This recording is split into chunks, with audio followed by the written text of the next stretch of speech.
Oh, yung mga namang problema sa Samsung na lagi may leak. So, ito lang, baka ito lang leak. Oh, check nyo. Hanap kayo ng hanap. Ayan, oh.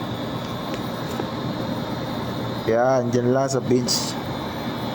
Pinch off, walang hinang. Naloko kayo ng Samsung, oh. Ay, tinutira talaga eh. Diba? Marketing nila, no? Marketing. Isang birahan lang eh. Dali tayo di sa marketing ng Samsung, oh. Kita yung cellphone ko, eh. Siyempre. Hindi ko papakita yung ano, eh. Baka kasuhan ako ng Samsung, eh.